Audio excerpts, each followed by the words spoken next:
Welcome to Family Gamer TV. We've been looking at YookaLaylee and it looks really nice. And we've got Steve and Grant here who are working on a game. So I get it right, also you get it right. If you want to introduce yourselves. Yeah.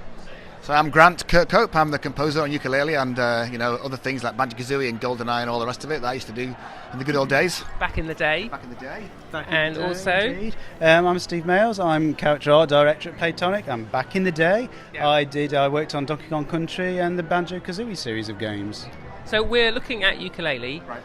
And someone asked me, have I played it before? And I said no. I said I haven't played Banjo either. So my I'm Minus points there. yeah. But I mean, I think I represent, beyond the sort of the hardcore game fans, the wider family market. Yeah. So is it a game that's going to appeal beyond people who remember Banjo and Kazooie? Yeah, I think it definitely is. I think there's that thing about YookaLaylee that, back in the 90s, there was a ton of platforms about all that kind of stuff. And it's really weird now. We're kind of the odd man out now because there's tons and tons of shooters and all the rest of it and no platform games. So it's quite nice that we are the odd man out these days. So I think that, I'm a parent now, I've got kids, and if I was going to be looking for a game for my kids to play, this is the kind of game I'd be looking for. You want to buy something that's nice and safe and friendly and happy and all that stuff, and that's what that game is. So I think that I think we stand out amongst the crowd at the moment. And so how does the sort of heritage run from Banjo and Kazooie into YookaLaylee? Obviously the team overlaps, but is it more than that? We're not trying to make a retro game. That isn't the point. The point is to try and capture the spirit of the older games, because we feel they've got a lot of love for that kind of game, and to bring it forward to make a new game that's got all the kind of familiar elements of the older game, but it's still new, right? So yeah, it's all about the look and feel. There are some things we've done specifically retro, like the little rendered talking heads and the dialogue system. But we are doing new things as well, like around player choice, especially with the expandable worlds and the tonics, and the way you can purchase moves in any order. Mm-hmm. And so, I mean, in an ecosystem, the sort of gaming world's moved on a lot now. So we've got the Lego games, which are hugely popular and successful, and you've got things like Skylanders or Disney Infinity I was going to reference as well, but obviously that's sort of gone by the way. Yeah. But, where toys and physical things are coming over. How do you fit into that for a younger audience?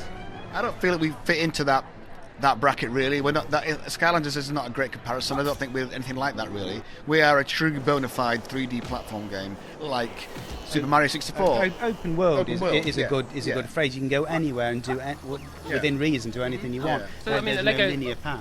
The Lego games are open world. Is that a close comparison? I don't think it is, because they're not really. I don't think they're really platform games. They're not like the true classic Mario type.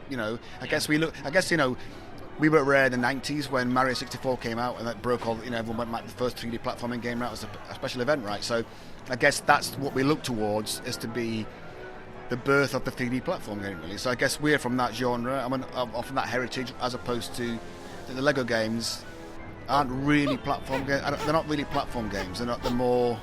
I don't know what you call them really, but they're not platform games. They're not that this kind of thing. I mean, what strikes me about the game is it feels sort of very.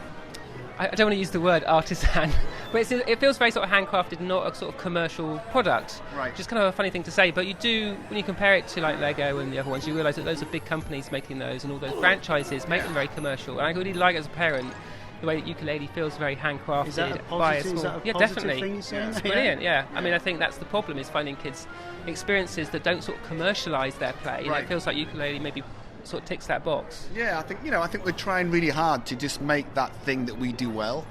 And we're doing it not a lot of times, but a fair few times. And we're known for that kind of game. So I think we're really conscious of trying to keep that spirit alive and, not be like anything else right now. Which is, I keep saying that, but it's so weird to be the only kind of game with this genre out about right now. It's odd. Like, we made a fair few platform games in the time, and I kind of think we made some mistakes. I think in Banjo 2 we felt it was a bit too big. We all felt that. But at the time we didn't realise it. So I think it's nice for us now to look back and go, right, we know the mistakes we might have made then. So I think that hopefully we're all better dev guys than we used to be, right? So we're all hopefully better at our craft, and we're a bit better at design and a bit better at all that stuff. So it should hopefully be a better game all round, because we've learned. That's what we're doing with the expandable worlds. Like Grant says, we didn't want to overwhelm anyone, because when the words are fully expanded, they are massive. So we start off with like a manageable chunk of world, and then when you've got enough pages, you can choose to expand the current world, or you don't have to do that. You could choose to move on straight away to a new level. So it's the player's choice. Yeah, I think that does fit sort of the family audience, because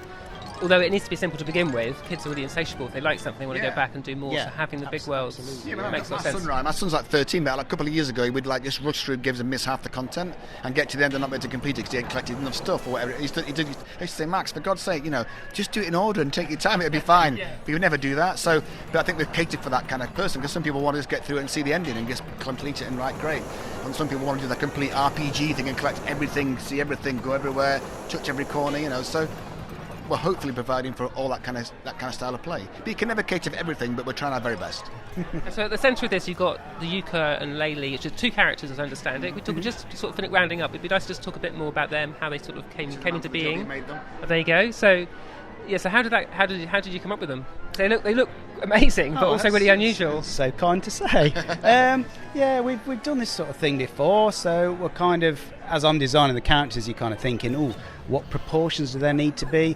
What abilities might be nice in like a 3D platformer? The chameleons, they're really interesting animals. They have a host of great abilities, natural abilities, that we can use and gamify. A good example of that is the chameleons can blend into background, so we take that a step further.